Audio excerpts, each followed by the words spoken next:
Hello, class. It's Friday, April the 3rd, and we're finishing up our third week of online learning.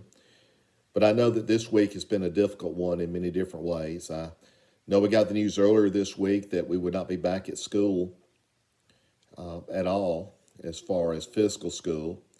And then we got the word yesterday that, as Dr. Albertus had shared, that the last official day of the school year would be Friday, May the 1st. That means after spring break, we'll have 3 weeks of school remaining. But more importantly, as I think about you seniors, I can't help but think how it feels like the rug has been pulled out from under you, and my heart hurts for you, and I'm disappointed and really speechless over what I can say to you, other than I'm sorry that things have gone this way. I know we had shared in class that the times that we were living in with this virus coming up would be something that you would tell your children about and grandchildren about, and of course that is true. But I don't think any of us in our imaginations could picture not coming back to school at all.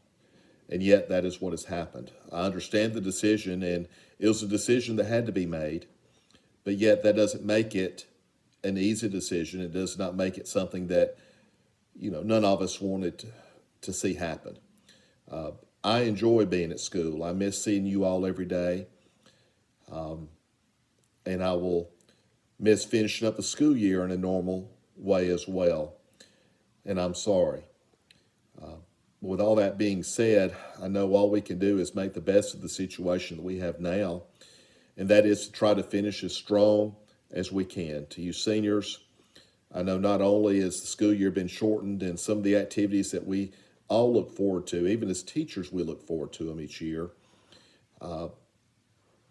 they're not going to happen. We're hopeful that graduation will take place. I don't know what that's going to look like or when it's going to happen. I do know from hearing from Mr. Brooks and from Dr. Albertus that they are very intent on getting something done.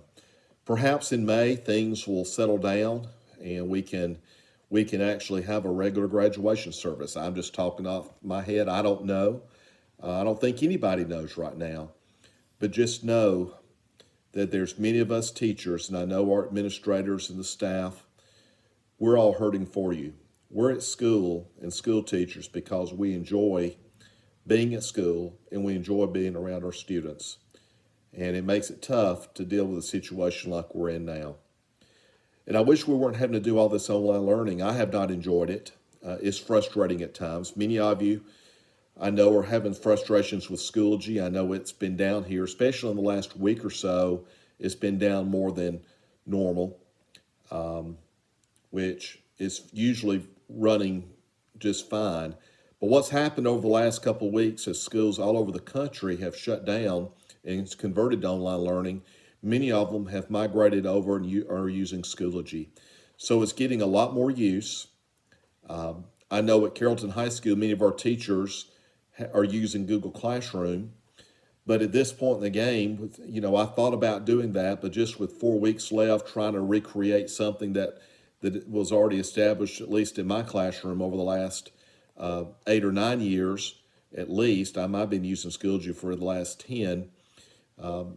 It just wasn't logical to make that move. Now, had I known Schoology was going to have the issues that it's had over the last week, I probably would have decided to do something differently. Schoology seems to be working better in the afternoon times. Early in the morning it works well. So I think it's that bulk period when you got so many people trying to get on it at once around the country, I think is when they're struggling. So my advice to you is to hang in there, try to get in there when you have an opportunity. Now, a lot of the work we have is not directly through Schoology. You can go to Foundations Digital and do the assignments there. Many of you are still missing those assignments. Finishing up there. Even a few of you need to do the budgeting test. We've still got a few people that haven't done that. And I know that I think there's about 6 of you at this point, maybe a little bit more, that have not finished the investing and retirement module in Foundations Digital. So that is the goal. I'm going to be putting that test grade in later today. That test is open for you to complete. I've opened up the debt module in there as well. And next week, I plan on doing a small quiz over key terms from investing, which is found in the Quizlet that I have shared with you, as well as just some basic math calculation problems with buying and selling of stock. And those will be very simple. I'm going to present that to you when we get back from spring break. I'm not going to have anything new for you to do over the break. I hope some of you can.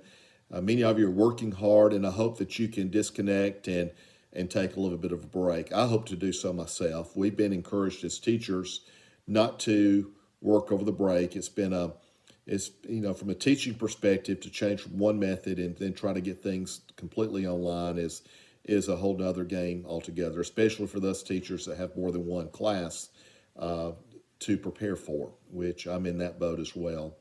So you all have had a little bit less to do than really the other class that I'm teaching in the financial literacy, and then some of the work-based learning stuff that I've got to do or supposed to take care of as well. But with all that being said, many of you were missing some assignments already. I hope to get everything in the grade book to this point that you've done during this break or away from school time. It's not really a break in the grade book. If there's assignments that you've done from earlier that were already in the grade book, but yet you had zeros for, and you have since completed them, please send me an email, let me know. Some of you have done that already. I know there's one or two of you that I've not gotten to yet, because when I went in to check, even I couldn't get into Schoology, which was frustrating for me. But I've got your email, and I will go back and get that updated as soon as I get them checked off in there as well. We are going to eventually complete the EverFi, all the EverFi modules. Many of you have done, some of you have done all of them already. There's a few of you that they're still running behind on the EverFi modules, but we will be completing those. Over the break, I will come up with a plan for what we're going to be trying to cover the last 3 weeks of school. I know I want to do the debt module, and I know I want to do the insurance module that we have in the Foundations digital curriculum, and I'll probably go ahead, and I don't remember if I've opened up insurance or not, but I'll go ahead and get that opened up, though it's not going to be due until later. But we're going to cover debt and insurance over those last 2.5 weeks. I'll try to get those opened up for you if you want to start looking at that in the Foundations digital stuff. But you can access that without going through Schoology. You can get to EverFi without going through Schoology. I've tried the last time or two when I send out a remind I think I put a PDF on there showing what we need to do. If not for this class, I know I've done it for the others, but anyway, I'll try to communicate that to you as well. I've shared with you that if you do not have a Chromebook, that you need to let me know. A couple of you have taken advantage of that, but the school will check out a Chromebook for you. Now, with a Chromebook, you still got to have a Wi-Fi signal. Many of you can get a Wi-Fi signal through your phone and using your phone as a hotspot. And many of the cell providers I know have created it where you can get access to more memory for no extra charge, or more gigs, so to speak, through your phone. And there's certain areas that you can have access to that Wi-Fi. But now, since everything is kind of shut down, we're in a mess with that. So if you're having issues and do not have access to internet, hopefully you would have already communicated that to me. I really haven't heard that from anybody. But if you can't get on to something and you don't have anything to work on it with, we can at least provide you with a Chromebook. And if you cannot get access to the internet, you need to let me know and let me see what I can do to help support you in trying to get some of these activities done. Remember, the stuff that we're learning will be stuff that you can use for the rest of your life. And how many times have you heard me say that? I know it's been a bunch, but it's true. It's true. As a 50-year-old fat, bald-headed teacher, you've heard me say many times, I wish I'd done these things when I was your age, and yet I didn't. But you have that opportunity. So I won't harp on that right now any more than what I've already have.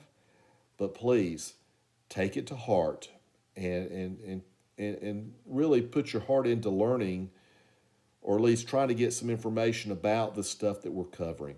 Don't just do as little as you can to get by, because that defeats the purpose of what we're trying to accomplish in this class. And that is for you to be better off when you get out on your own. So with all that being said, I pray that each of you and your families are healthy. It's been a difficult time, been an interesting time. The stuff going on in the economy, I've already shared with you, and you've got an assignment that's related to that some of you still haven't done. But the stuff with the economy is really very interesting if you're sitting back looking at it, not living it. But never have we gone to a time where we had record levels of employment. In other words, we went from a record level where more people were working in an economy than had ever worked before. Then you go to an unemployment level where it's approaching, perhaps by some estimates, nearly 30%. Now, to put that in perspective, that is Great Depression level of unemployment. Now, let me be clear in what I'm saying. I don't necessarily think we're heading to a Great Depression or anything like that. And really and truly, the way the rules have been set up for this, the way the government bailouts are working, it's encouraging people that have been laid off, even temporarily laid off, to go and collect unemployment, which skews those numbers. So I don't think this is a Great Depression type situation. But economically speaking, it is quite interesting that the economy, which was going along strong, has come to a complete halt. And it's not difficult to understand why. A lot of people are not working. A lot of people are not making the money that they were making before, even though the government's stepping in with a stimulus package and going to try to provide some relief there. But if people are not able to work and legally can't go into work, then those businesses cannot produce. And so it's a trickle effect. So my hope is that here a few weeks down the road, as we enter the summertime, that businesses will get back to, people get back to working, businesses get back to producing, and that we can quickly come out of this thing. Of course, that is my hope. It remains to be seen what's going to happen. But try to keep all of that in perspective, and you're living it, and it'll be something that you'll remember for the rest of your life. Again, I could go on and on. You all know how long-winded I can be already. Thank you for taking the time to listen to this. Please take care of your business. Don't dig yourself a hole, especially in classes that you've got to have to graduate, you seniors. Your teachers are willing to work with you, but if you have a problem, reach out to them, and they'll be happy to help you. I know I'd be happy to help you any way that I can. Thank you, class. Enjoy your break. I'll be back with you the Monday when we get back from spring break. You all take care, and may God bless you.